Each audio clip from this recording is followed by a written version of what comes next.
जी, अस्सलाम वालेकुम। आइए सर, आज डिस्कस करते हैं आज की मार्केट कैसी रही। मार्केट आपको पता है काफ़ी बिटिकनी मार्केट में काफ़ी धुलाई हुई है और शेयर की काफ़ी धुलाई हुई है। और उसमें आज जो हमारे टॉपिक्स हैं उसमें हम माड़ी पे बात करेंगे, अटक रिफाइनरी पे, पीएसओ के ऊपर बात करेंगे और पाकिस्तान रिफाइनरी लिमिटेड का जो रिज़ल्ट आया है इसके ऊपर बात करेंगे और डीएचपीएल के।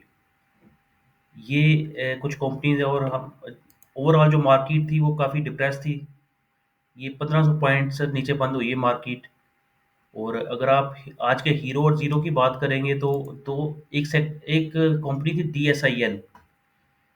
शायद आपको उसका आइडिया डेफिनेटली होगा कई लोगों को। वो आज का हीरो है जी। वो अपर लॉक पे बंद हुआ है। और ये वही ग्रुप है जो जंगीर सिद्दीकी एंड कंपनी का जो दौर था ना 1370 रुपये जिसको हाई लगाया जेएससीएल ने। उसी दौर में ये डीएसआईएल और जो परवेज अहमद सिक्योरिटी लिमिटेड एक ब्रोकरेज कंपनी है ना, इन दोनों के भी हाई लगे हुए थे 100 रुपए के, 100 रुपीज ईच दोनों के। 100 रुपये उसका हाई लगा, वो ब्रोकरेज कंपनी थी। और ये डीएसआईएल एक स्पिनिंग यूनिट था इनका। स्पिंडल्स थे वो इन्होंने बेच दिए, लॉसेज हो रहे थे। ये दोनों कंपनी थी तो ये एक डेरिवेटिव था। डीएसआईएल उसका डेरिवेटिव था। ये परफॉर्म करता था तो इसके शेयर उसके पास थे, मतलब सेम मैनेजमेंट है। तो अभी एक इनकी मटेरियल इन्फॉर्मेशन आई, उसकी वजह से ये अपर लॉक हो गए। वो मटेरियल इन्फॉर्मेशन थी कि जी डायरेक्टर्स ने शेयर खरीद लिए अपनी कंपनी के। ये जो Ali Parvez Ahmed, executive director chief executive, 42 lakh share खरीदे हैं जी उसने 31 जनवरी को। इस न्यूज़ पे उसकी जो टोटल शेयर होल्डिंग है वो 14.88% हो गई। इस तरह के न्यूज़ आपको पता है स्मिटी जैसे लगा रहा है। अब ये सब कंपनीज वैसे ही कर रही हैं। वैसे शेयर होल्डर जिनके पास शेयर्स है उनके लिए तो अच्छा है। और दो जो बेचारी दुनिया 100 रुपए का शेयर लिया हुआ था वो तो छोड़ गई, तकरीबन एक एक रुपए को हिट हुए हैं ये। वो जो परवेज अहमद सिक्योरिटी था वो शायद 50 पैसे से भी नीचे चला गया था। तो ये बस है कि एक गिरती हुई मार्केट में एक थोड़ा सा पॉजिटिव मोमेंटम था इसका लिए मैंने कहा जी आपसे डिस्कस कर लेते हैं। और दूसरा हम आपसे डिस्कस करना है डीएचपीएल, डीएच पार्टनर्स का जो शेयर अभी ट्रेड हो रहा है ना, आज जिसकी लिस्टिंग हुई है, वो हम आपके साथ डिस्कस करते हैं। और उसमें अगर आप देखेंगे कि कल ये अगर शेयर अपर लॉक हिट होता है ना तो आपने सेल लगा के रखनी है, इसको बेचना है शेयर को। मैंने आपको एक वीडियो भी दी थी पूरी। मैं 20% का रिटर्न 2 दिन में आ जाएगा तो that is more than enough. गिरती हुई मार्केट में कोई और शेयर खरीद ले। ये इसके जो फंडामेंटल्स हैं मैंने बताया था, 15 रुपए इसकी बुक वैल्यू है। और अर्निंग जो हैं वो लास्ट क्वार्टर की तो बेहतर बेहतर थी जो दिसंबर तक थे रिजल्ट्स। पर इसके रिजल्ट्स अगर जनवरी से ऑनवर्ड्स आएंगे ना वो इतने अच्छे नहीं होंगे। इनके पास जो शेयर होल्डिंग है यूबीएल की, पीएसओ की, पीपीएल की, सिस्टम्स की, एविनिसियन की, इस तरह की शेयर होल्डिंग्स है और वो शेयर परफॉर्म नहीं किए, वो नीचे आए हैं शेयर। और जनवरी से वो नीचे आए हैं। दिसंबर में उनके रेट्स हाई थे, जनवरी से नीचे आए हैं। अब वो अगर पूरे क्वार्टर ऊपर नहीं जाते, इसके जो कैपिटल गेन्स हैं और जो डिविडेंड्स हैं, डिविडेंड सिर्फ आएगा वहां से, यूबीएल से। 1.5 करोड़ शेयर इसका पड़ा हुआ है यूबीएल का। तो दिस इज हाई प्राइस के ऊपर ये अगर कल अपर लॉक जाता है तो आप प्लीज़ उसके ऊपर सेल डालने लगाएं और इसको बेचें प्लीज़। अदरवाइज़ ये शेयर आपको चेप देगा। और फिर जब नीचे, जब एंग्रो होल्डिंग देखे ना नीचे आ जा रहा है, ये स्पेकुलेशन में दूसरे शेयरों को मारते हैं और जो बाकी शेयर्स हैं उनको एक सस्टेन करते हैं। अच्छा, अभी जो हमने आपसे डिस्कस किया है कि ओवरऑल मार्केट सारी की सारी डिप्रेस थी। गंधारा इंडस्ट्री ने 11 रुपये ऐड किए हुए हैं जी। बीआईपीएल जो छोटे छोटे शेयर्स थे जैसे कि साइड बोर्ड जो आइटम्स थी उनमें थोड़ी सी बाइंग थी। बीओबी प्लस था। नेशनल बैंक को भी मारा है ऊपर से लाके। मैं तो सोच रहा था शायद ज़बरदस्त रहेगा, बहरहाल 73 पे 90 पैसे लगा के वो भी नीचे आ गया है। इसी तरह एचबीएल जो था उसको उसमें भी स्पेकुलेशन थी उस दिन। वो 180 रुपये लगा के अभी वो 72 रुपीज़ के तकरीबन करीब बंद हो रहा है। तो ये परफॉर्मेंस रही है। जो सीमेंट्स थे वो थोड़ा सा बेहतर परफॉर्म कर रहे थे। लकी सीमेंट 18 रुपये प्लस था। फ्लाइंग सीमेंट भी प्लस है। यूबीएल भी प्लस है। और ओवरऑल मार्केट जो डीजीहा सीमेंट है और सरले है सरले को भी मारा है। 109 रुपये 50 हाई लगा है और 104 रुपये 52 पैसे लो लग गया जी उसका। सिटी फार्मा जो था, उसमें भी सेलिंग थी, 5 रुपये 5 पैसे नीचे बंद हुआ है जी। 100 रुपये उसने, आपको पता है, तोड़ के वापस आ रहा है। इसके रिजल्ट्स आ रहे हैं, इसी वीक इसके रिजल्ट्स हैं, शायद 2 दिन के बाद रिजल्ट्स हैं इसके। उस प्रेशर में अब नीचे आ रहा है रिजल्ट्स, तो डिविडेंड की एक जो अनाउंसमेंट है और जो रिजल्ट जब आएंगे, वो भी हम आप कोशिश करते हैं आपके लिए एक वीडियो बना दें। और लेट्स डिस्कस जी, पाकिस्तान रिफाइनरी जो लिमिटेड है ना, उसका रिजल्ट पहले डिस्कस करते हैं कि वो रिजल्ट कैसे रहा है। तो रिजल्ट जो था, वो रिजल्ट तो मेरा ख्याल है कि अच्छा रिजल्ट, क्यों जो टॉप लाइन है ना वो कम नहीं हुई।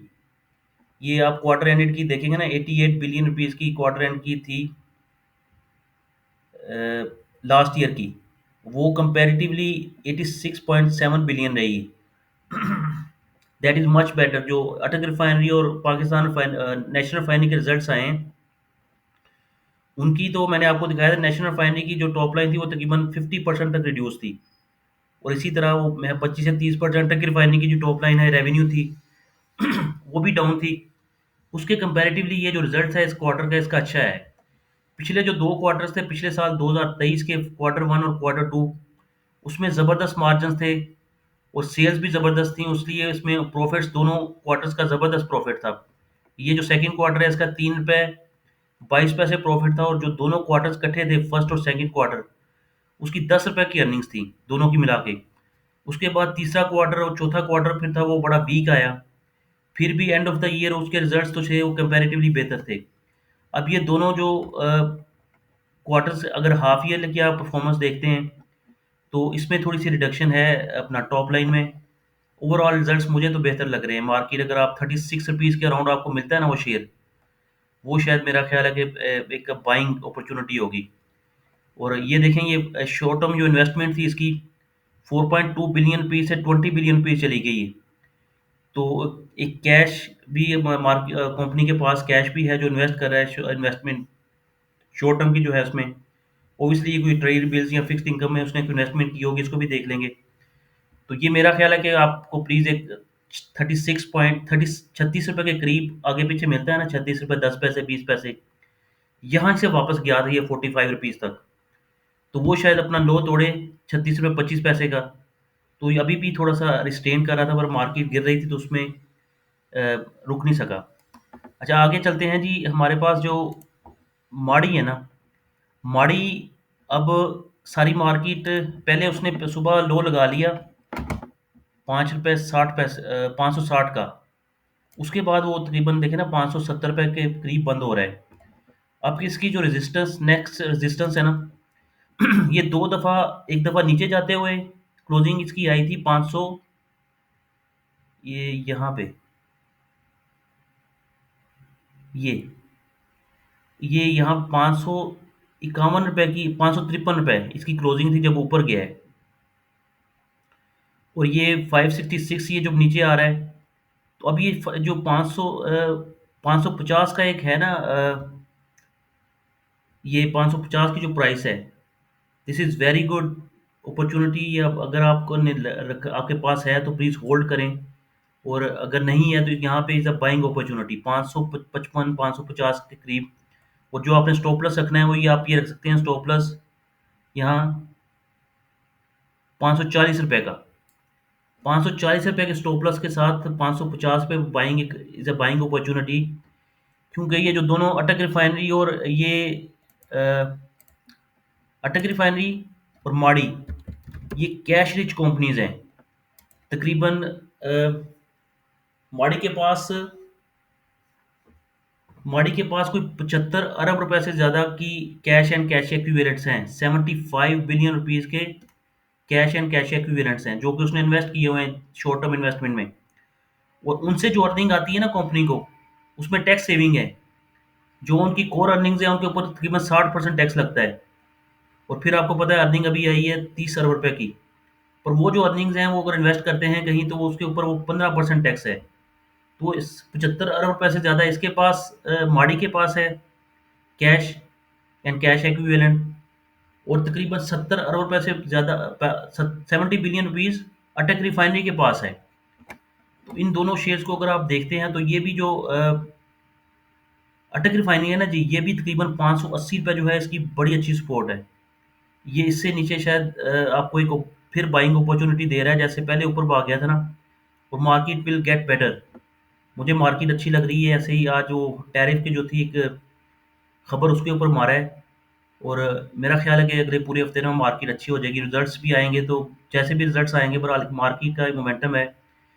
बैक एंड फोर्थ जो बार बार ऊपर नीचे, फिर ये 1,13,13 तोड़ के नीचे ट्रेड कर रही है। तो 1,11,000 जो उसने लो लगाया है उस दिन, और अभी कल थोड़ी सी अगर वीक खुलती है तो एक बाइंग अपॉर्चुनिटी है, बाय ऑन डिप। आज की एक बहुत बड़ी खबर थी जो इन्फ्लेशन की थी। मार्केट ने, आपको पता है इन्फ्लेशन पहले भी डिस्काउंट की हुई थी, पर जो इतने वीक अपना कम आ रही है ना inflation, that is very risky. ये आप मत सोचें इसके, this is not a celebration time. Celebrate नहीं करना आपके 2.4% जो है इतनी तेजी से जो नीचे जा रही है। इट मीन्स के लोगों की बाइंग पावर ही नहीं है। People have no liquidity to spend. जब डिमांड ही नहीं है तो जब डिमांड नहीं होगी तो किस सेक्टर में आप कोई परचेज करेंगे? फार्मास्यूटिकल सेक्टर फैक्टर ही है, सीमेंट सेक्टर है, पैसों का मसला है ना। जब पैसे ही नहीं है तो अगर डिमांड ये डिफ्लेशन की तरफ जा रहा है सिलसिला इन्फ्लेशन से, तो this is not a celebration time, this is a एक बड़ी रिस्क है कि इतनी तेजी से जो इन्फ्लेशन नीचे आ रही है, लोगों की बाइंग पावर ही नहीं है। You need to understand. जैसे मैंने आपको पहले बताया था कि जो पूरा महीना जो था जनवरी का, वो इस तरह ट्रेड करेगा। पर ये जो इतनी तेजी से इन्फ्लेशन नीचे आ रही है ना, this is very risky for the market. और इसको थोड़ा सा सस्टेन करना चाहिए 3-4% के ऊपर। अदरवाइज ये जो लोगों की डिमांड है, अब वो यही शो कर रहा है कि लोगों के पास स्पेंडिंग के लिए पैसा ही नहीं है। जब तक लोगों के हाथ में कोई पैसा नहीं आएगा तो किस तरह आपकी इंडस्ट्री चलेगी? जितने सेक्टर्स हैं उसके लिए आपको पैसे चाहिए। तो जब पैसे ही नहीं होंगे तो स्पेंडिंग कहाँ पे होगी? ना मेडिसिन परचेज की जाएंगी, ना गाड़ियाँ परचेज की जाएंगी। तो एक वो डिमांड ही नहीं है, तो इन्फ्लेशन आप फिर डिफ्लेशन हो जाएगी। फिर चीज़ें आप परचेज ही नहीं जब करेंगे, या लिमिटेड परचेज जब हो रही हैं चीज़ें, तो दिस इज़ वेरी रिस्की। ये जो this is not a celebration time, this is एक थॉट प्रोसेस आप डालें कि ये मार्केट ने इसको, this is not good news, this was not good news for stock market. इसीलिए मार्केट ने इसको सेलिब्रेट नहीं किया कि व्हाट इज़ हैपनिंग। उसको भी आइडिया होगा कि लोगों की जो बाइंग पावर है वो नहीं है, लोगों के पास लिक्विडिटी नहीं है। मार्केट में लिक्विडिटी है बड़े प्लेयर्स के पास, इंस्टीट्यूशन के पास। और उनको भी अभी जो डाटा था इंडस्ट्रियल आउटपुट का, वो 4% नेगेटिव आया था। बट ये जो सारा फिनोमिना है, प्राइस इंक्रीज जो हो रही है ना हर सेक्टर में, मेडिसिन की प्राइसेस इंक्रीज हो गई, सुई गैस जो हैं, सुई नॉर्टन और सुई गैस, उनकी प्राइसेस इंक्रीज हो गई। इसी तरह सीमेंट की प्राइसेस इंक्रीज हो गई। जो प्राइस प्राइस इंक्रीज का इम्पैक्ट है वो उसका सारा मार्केट को पॉजिटिव रखे हुए है। जो वॉल्यूम्स हैं वो नीचे आ रहे हैं। तो प्लीज़ इसको, this is not a celebrate time, इसको आप कोई, this is not a good sign. ये भी एक थोड़ा सा आप कीप इन माइंड। तो इंशाल्लाह सी यू विद नेक्स्ट वीडियो। अल्लाह हाफिज़।